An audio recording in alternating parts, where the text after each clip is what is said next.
Welcome to the Bentley Institute's training course for assigning properties to steel structures in Staad Pro. Over the next series of videos, you will learn how to assign properties to steel structures. This would include a discussion on assigning properties such as section size or beta angles to steel members. We will learn how to assign various specifications to the model. We will model supports, and then finally we will create some basic primary load cases. In this session, we will be discussing how to assign specifications in Staad Pro. The specifications dialog is used to define and assign specifications for nodes, beams, and plates, each of which has some effect on the behavior of the entities to which it is assigned. To assign specifications to the model, we must first navigate to the appropriate area through the page control. First, we will select the General tab, followed by the Specifications sub-tab. In the Specifications dialog, we can create specifications for nodes and beams, which we'll be focusing on in this training course. In the Specifications dialog, we will use this Node button to assign a nodal specification for the model. For node specifications, Staad Pro includes the option to assign a master-slave specification. The master-slave specification can be used to model specific structural elements such as ties or a floor diaphragm, which will make the floor rigid in the plane of the movement. Before we define that nodal specification, we must first identify which nodes at each level will be defined as the master node, and then what we will do is we will assign the rest of the nodes to that master-slave specification so they will all move together. Now typically we would want to define something towards the center of the diaphragm as your master node. And let's go ahead and turn on our node numbers, which we're going to need to define this type of specification. To turn on your node numbers, we will go up to our structural toolbar and click on the Symbols and Labels icon. The Diagrams dialog in the Labels tab can be used to turn on and off certain pieces of structural information. For this exercise, we will turn on our node numbers and then click OK. Now what we will be doing is we will be assigning the node at the top of the first floor column for the first floor level as your master node, and the same at the second floor level. And we can see that that would be node number 30 for the first floor and 34 for the second floor. Let's now go to our nodal specifications. So click on the Node button in the Specifications dialog.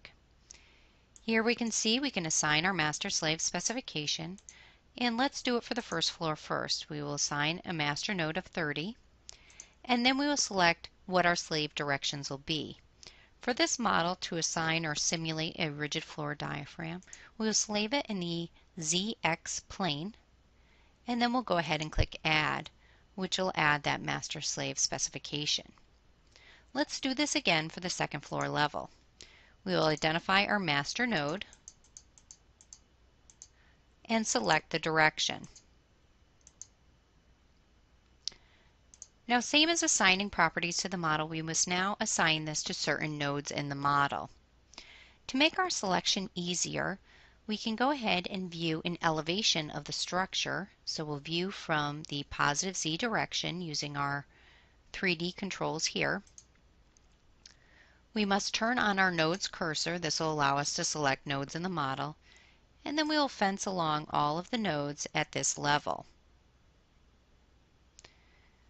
We will then ensure that our assignment method has been switched to Assign to Selected Nodes, and then we'll click Assign and confirm by clicking Yes. Let's repeat this process for the second floor.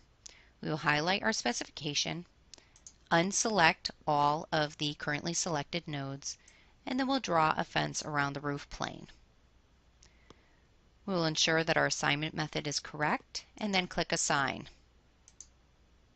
Now if we went back to our 3D rendered view, and if we select this checkbox to highlight assigned geometry, this will highlight any geometry assigned to a certain specification, and as we toggle back and forth, we can actually see where our master node is and also all of the other nodes assigned to that specification.